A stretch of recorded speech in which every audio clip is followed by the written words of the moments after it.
Dobrý den. Dobrý den, Dovolte, abychom se vám představili. Já jsem Káťa. já jsem Hanka. My jsme dvě farmářky a máme každá farmu jiné velikosti. Rádi bychom vám představili náš projekt, který se jmenuje, Rok dvou farmářek. jak už název napovídá, bude to povídání a videa z denního života na našich farmách, tak jak nám to život přináší. Na jaká videa se teda můžete těšit? Za mou farmu bych představila chov koz, péči o ně ve všech životních etapách, co vše je potřeba. Například, jak si vybrat kozu pro zvolený účel chovu a podobně. U nás na farmě si lze zakoupit kozí mléko. Za mou farmu se dozvíte něco o životě ekvidů, jak říká s oblibou náš pan veterinář, takže o koních, o oslících, o ponících a má hlavní činnost je chov masného skotu. Máme tady pár slepiček a o ty se starají rodiče manžela, ale třeba o tom taky něco řekneme. U nás na farmě lze zakoupit seno, senář a v příštím roce budeme mít k dispozici i obilí. Videa budou rozdělena do několika okruhů. Téma dne, kde se zaměříme na konkrétní problém, například krmení koz. Rekapitulaci dění na našich farmách vám budeme přinášet v pravidelném čase a budou to společná videa v rubrice Život na farmě.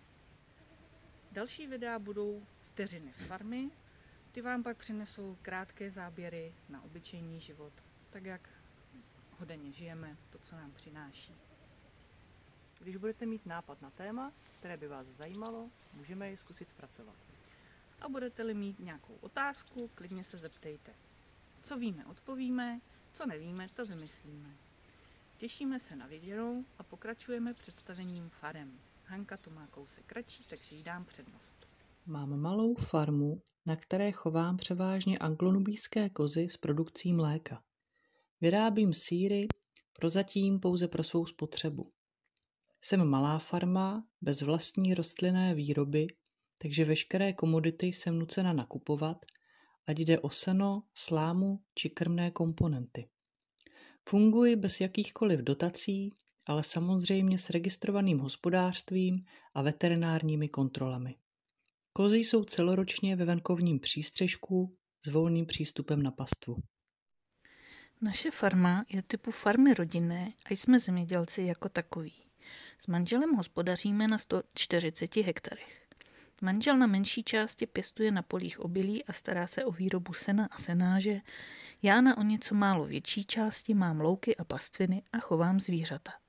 Tedy koně, telata na výkrm a máma i pár slepic, o které se starají manželovi rodiče. Každý za sebe bereme dotace a takto spolupracujeme více než 15 let. Za tu dobu jsme farmu upravili tak, aby vyhovovala jak nám, tak zvířatům. Začnu tedy u koní. Mají velkou halu jako přístřešek, k tomu zpevněnou plochu z panelů a velkou pastvinu. V hale byly původně krávy z telaty, ale před časem jsme přešli na výkrm masného skotu.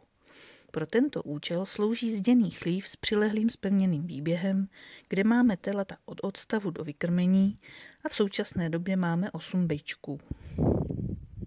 Na chlív navazuje pastvina, kde se pase osloponí gang, 4 poníci a 3 oslíci, kteří mají přístřešky své. Pokud je to možné, mají zvířata míčové termonapáječky. Oslíkům a poníkům zatím vozím vodu v barelech, ale pracujeme na vylepšení, kdy přes zimu budou v chlívě stelaty s přístupem k napáječce. Pokud nás budete sledovat, určitě budu informovat o vývoji situace. Součástí faremního areálu je i detašované pracoviště, tedy přístřešek na 2,5 hektarech, které je vzdálené asi 150 metrů od hlavní farmy. V současné době je ještě do jara v pronájmu. Okrajově a především manžel si pěstujeme domácí zeleninu, rajčata, papriky, okurky, k tomu účelu jsme vybudovali větší skleník. Stále se snažíme podmínky na farmě zlepšovat a ulehčovat si tak svou práci.